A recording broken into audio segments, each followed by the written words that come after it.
Madness. You ready? Yeah. Concentrate. Let's concentrate go, y'all. With me.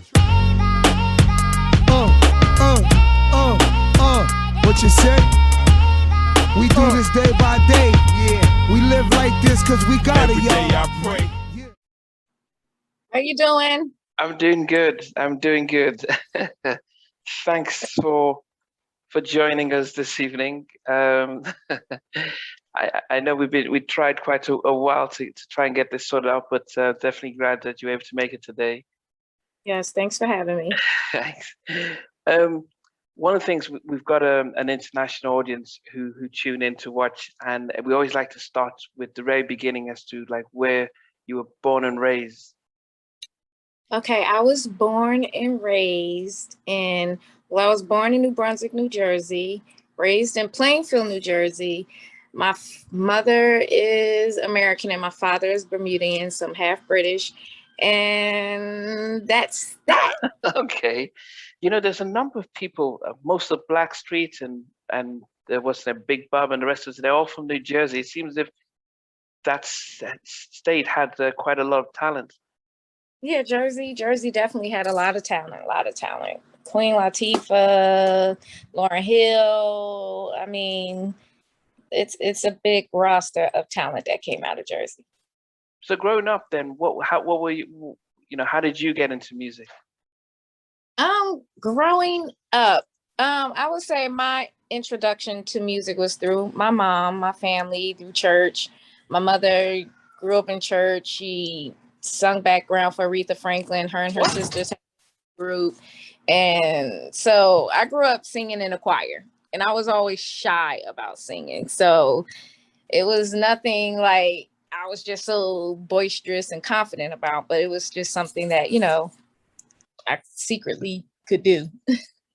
Were you sort of, I won't say forced, but were you made to sing in the choir, or was it something that you built? No, I loved it. I definitely loved it and had a passion for it. And I sung in school choirs, did plays and all of that. I've always been very driven towards singing and entertaining.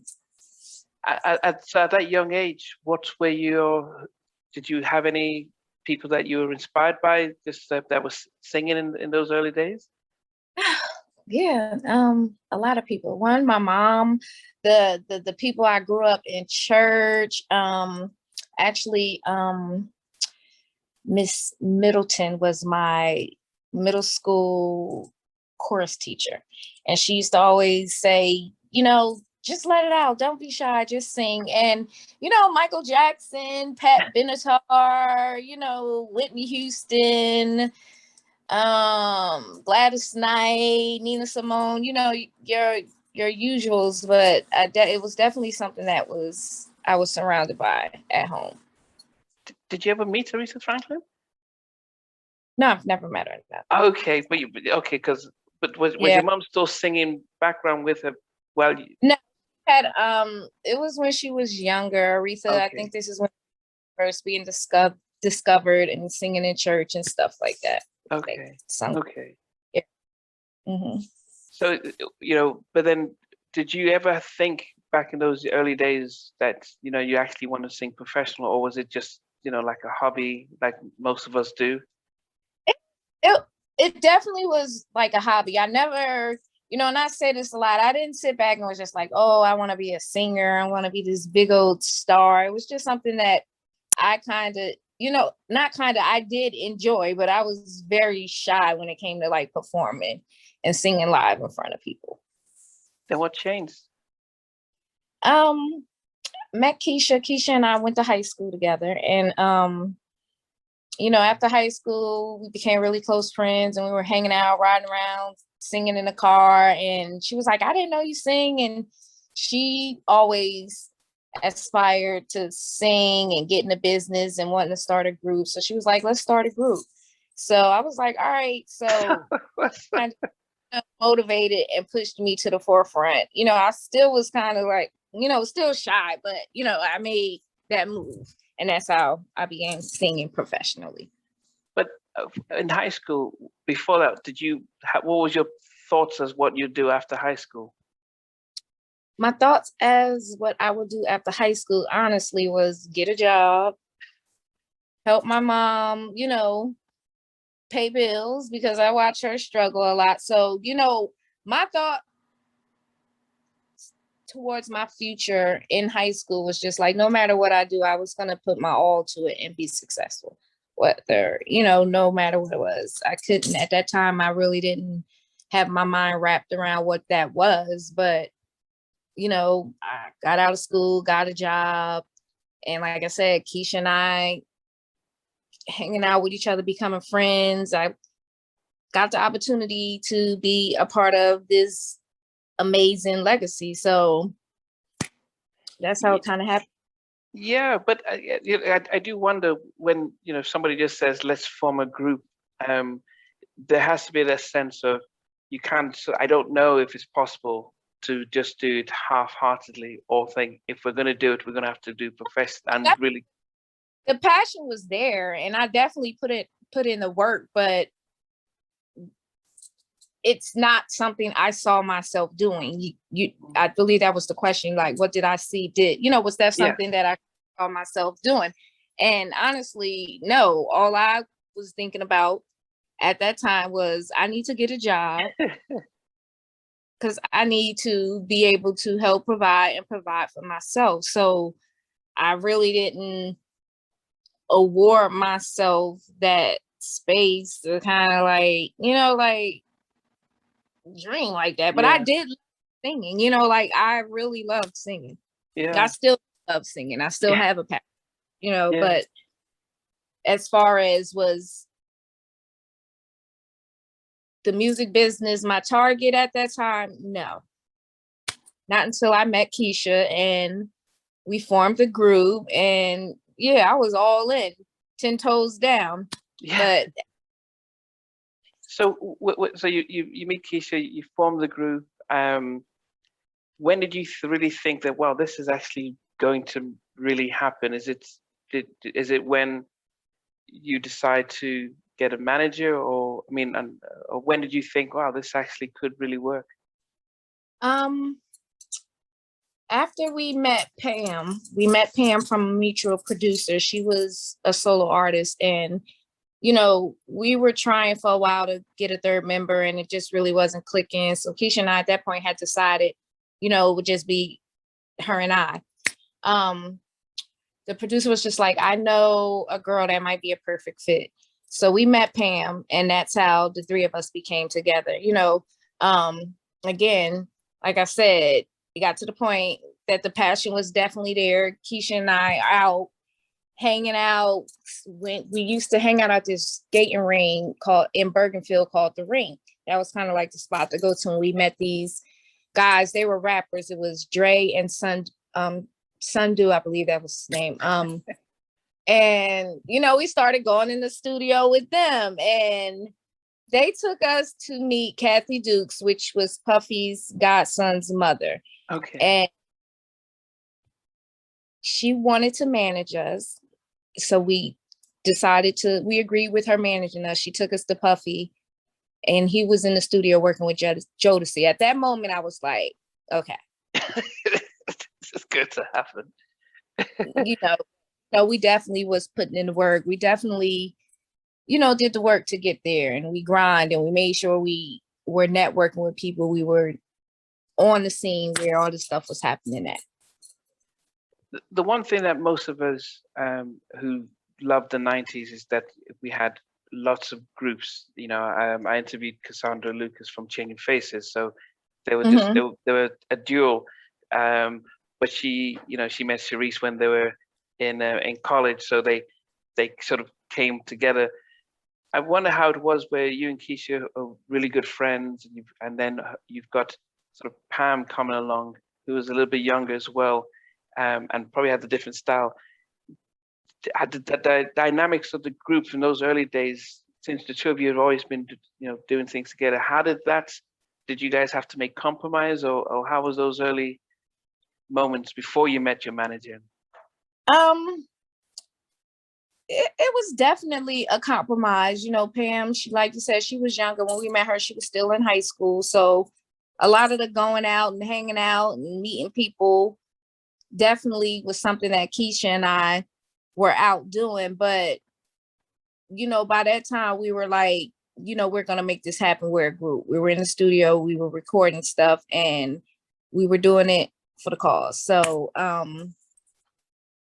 it really, you know, with everything you compromise. So, you know, there's all compromises. Of course we compromised. We all did. But I wouldn't say nothing too detrimental, nothing too out of the scope of what you would compromise for your career. Because there's one thing about you guys is that you did have very individual and collective styles. You know, somebody would wear the, you know, either wearing very short skirts or very tights and stuff. Was that something that you guys collectively agreed on how you'd look? Because you were the same but different.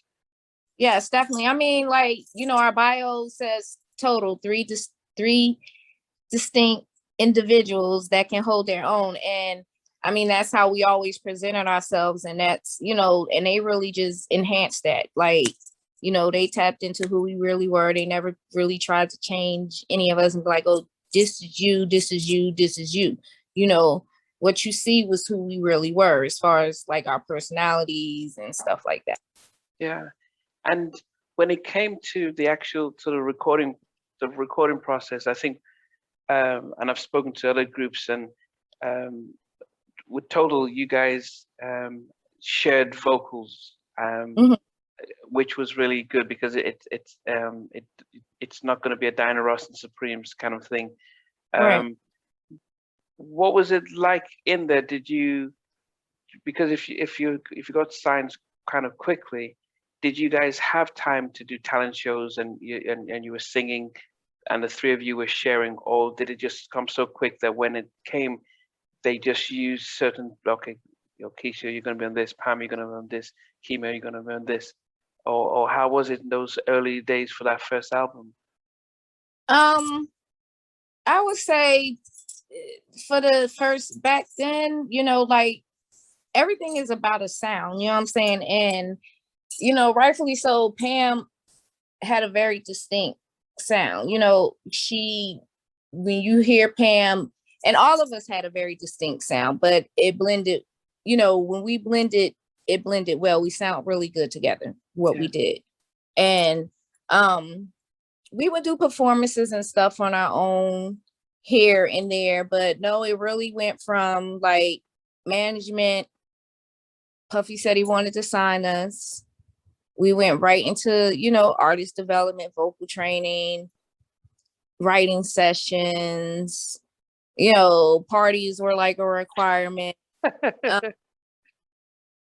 Coming up to the record label, just being present was always a requirement. And, you know, it was just really like dope. So it was just like things just kind of like flowed, but we were always students and being studied at the same time, to the fact that when it was time for us to do our records, they really knew what it was going to be. Yeah.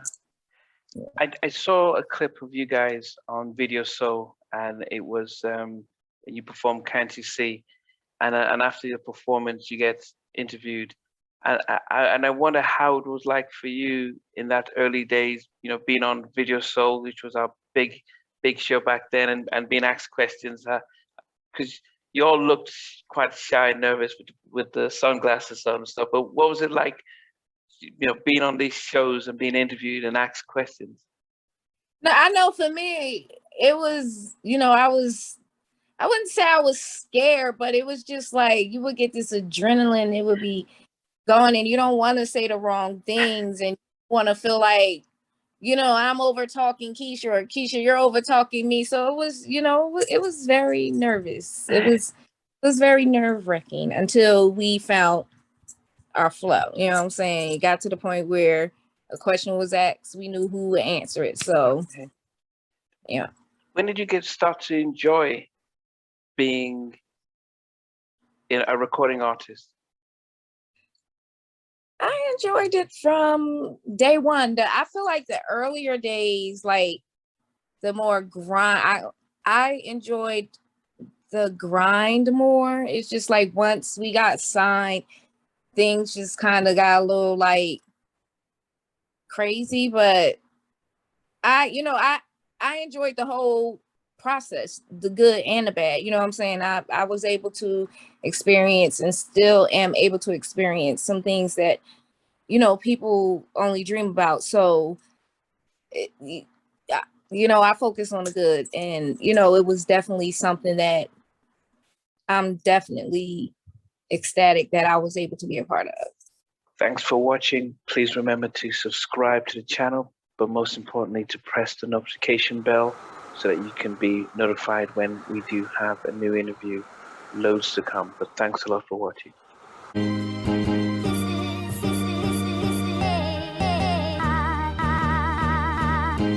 This is